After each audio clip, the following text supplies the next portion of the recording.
这一期呢，我来说一个真人真事儿。视频后面的观点，如果有不同的想法，你也可以在评论区留一下言。大家都知道啊，我老公是沙特阿拉伯人，在线直播8万多人，问的都是同一个问题。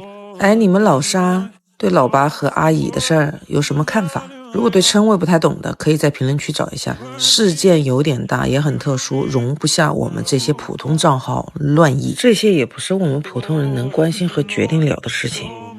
但是我今天给大家分享一个大龙身边的事儿啊。前段时间大龙参加了中阿友好的一个国际论坛，几乎都是阿拉伯人，其中有几个旭兄弟，他们也是通过这次活动认识。在观摩城市和景点的过程当中，这几个旭兄弟和其他的阿拉伯兄弟有点不太一样，他们既不会购买特产礼物、高科技礼品，也不去胡吃海喝，就在旁边看着别人的疯狂购物。这一次也是他们的第一次出国。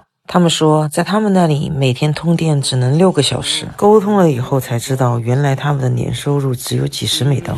就在他们观摩期间啊，这几个旭兄弟的其中一个屋漏偏逢连夜雨，把手机给整丢了，也根本买不起新的。大龙转身就给他买了一个最新的华为。确实看着他们的不自信和囊中羞涩，非常的于心不忍。大龙还给了一些现金给他们，从此以后他们心存感激，即便回国了也给大龙送上祝福。就在这几天，大龙非常关心他们，问他们怎么样。他们的回复真的对我来说挺有冲击的。他们说每天出去工作也不知道还能不能回家。他们还说如果大龙给他们发消息没回，说明他们已经不在了。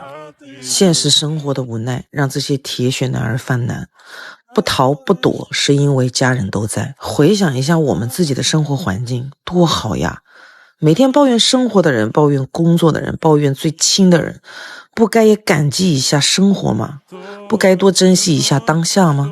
不该心怀慈悲，助人为乐吗？而不是不择手段，勾心斗角吗？世界上那么多奢侈品，而最稀缺的安定繁荣，我们唾手可得。每天的那点屁事儿，不该让它随风而去吗？你的那点烦心事儿，你还烦吗？把你的双手打开，拥抱你当下拥有的。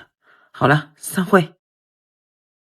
肉姐和我姐姐的儿子 Daniel 总算是世纪会面了，刚见面都还挺含蓄的。2天前，那么多年没见到姐姐，是我姐姐，你姐姐，我姐姐也是你姐姐。对，是我觉得有点奇怪是什么？我们结婚了那么多年，我从来没跟姐姐见过面。看到没？بروح عندي شغل انا بخلص شغلي واجي。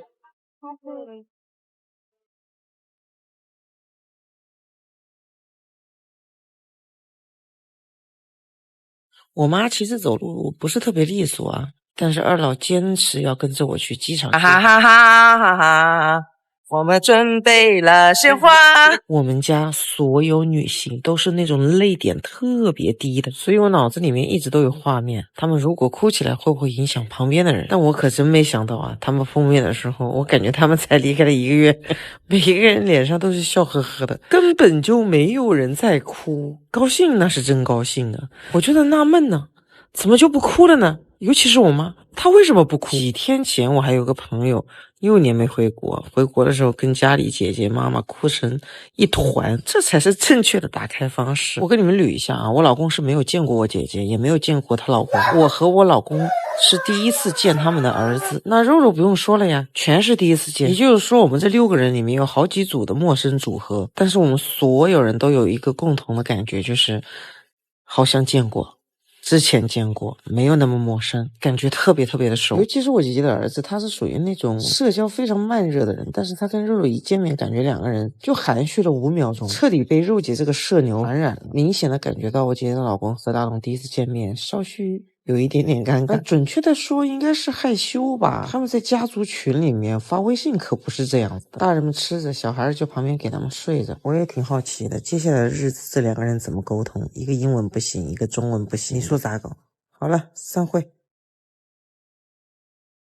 嫁给了一个足足比自己小9岁的沙特老公，我都45岁了，我女儿才5岁多。我在自己最不适婚的年纪结婚，这一嫁还嫁给了小自己9岁的阿拉伯人，那是因为那个时候的我没有了对婚姻的恐惧，没有了对未知世界的敬而远之，在自己相对果敢无惧对突发事件有足够强大心态的时候，允许了自己孕育下一代。在别人的眼里，我是一个高龄产妇，承担巨大的生育风险，既不年富力强，也不精力充沛，但还是有点其他的优势，有能力去承担婚姻带来任何的不确定因素。我真的呼吁一下，所有人都不要去钻牛角尖。不知道有多少人跟我一样，自从经历过第1年的口罩时期开始，突然一下就开窍了。有什么事情比好好活着还重要？也许跟年纪也有点关系。我一个天不怕地不怕的人，从此就踏上了养生的道路。我的各种补充里面肯定是少不了益生菌的，尤其是女性的保养益生菌。我觉得所有女性都需要一个这样子的保护伞。市面上的产品参差不齐，英贝森益生菌采用了5层包埋的技术，进入肠道以后存活率很高。我们自己的小房子小花园只能我们自己来保护。我就喜欢这种方便即时，揣包里随时随地拿出来干。如果你还能看到这个地方的话，我想对你说一句，一定要照顾好自己的健康和情绪，这让人生你就赢了一大半，其余的其余人生自有安排。这次的散会跟你们分享个彩蛋吧，散会。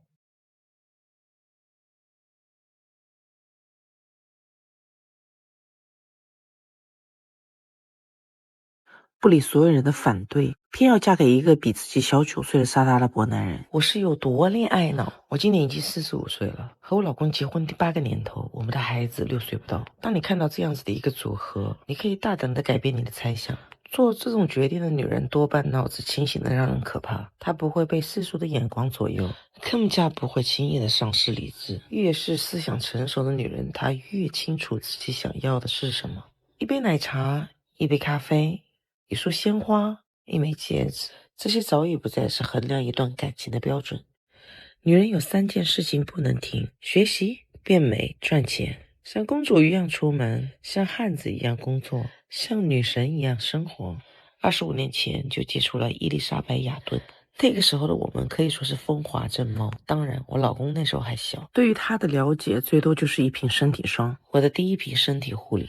它的气味已经刻在了骨子里。有多少人跟我一样，绿茶身体霜成为了自己的青春符号？女人想要自己过得舒服，首先就是别生气。谁要让你不舒服了，就离他远点，不要怕这个怕那个，总担心别人对你的看法，干啥呀？他们看你不爽，跟你自己有什么关系呢？你的心宽路就宽，吃进去的东西才会转换成能量和健康。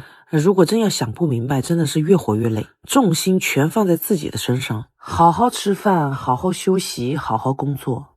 你看我这心宽体胖怎么来的？不就这样来的吗？我们的生命只有一次，我们作为一个生命的载体，我们有必要让它活得有尊严，活得有意义，活得有痕迹，活得有价值。好了，散会。